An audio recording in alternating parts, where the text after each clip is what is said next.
కాదు, మీరు ప్రజలతోనే ఉన్నారు, ప్రజలతోనే ఉండాలి, ప్రజల సమస్యలు వినాలి, ప్రజల సమస్యలు అధికారుల దగ్గర తీసుకెళ్ళాలి, పోరాడాలి.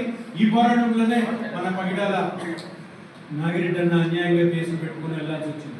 జరుగుతూ ఉంటాయి, తప్పదు, కొన్నిసార్లు అన్యాయాలు జరుగుతాయి, అందరి మీద జరగచ్చు. కానీ మంచి రోజులు 2029లో రాబోతున్నాయి. 2029 నుంచి మన రాజ్యం మొదలవబోతుంది. 29 నుంచి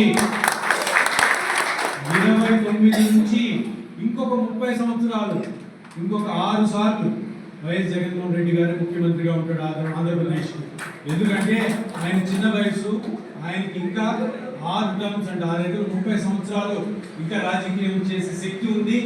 ఆంధ్రప్రదేశ్ ప్రజలు కాపాడుకునే ఆ పటుత్వం కూడా ఉంది. తప్పకుండా ఆయన ముఖ్యమంత్రి అవుతారు.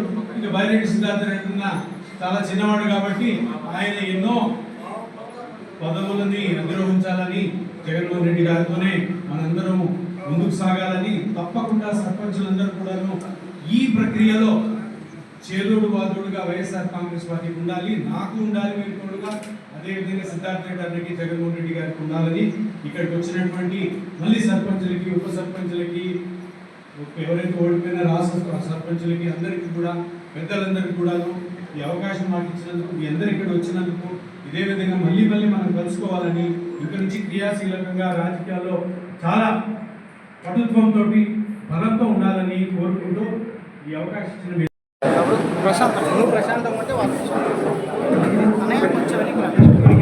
ఓకే సరిపోతుంది.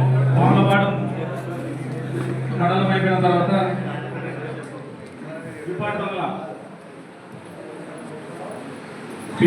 పీలింగాపురం నాగార్జున రెడ్డి గారు ఏ గ్రామ సర్పంచ్ గ్రామస్తులు ఆ సర్పంచ్ దగ్గరికి రావాల్సి ఉండండి సార్, ఒక్క నిమిషం sir. Ready sir, right, okay.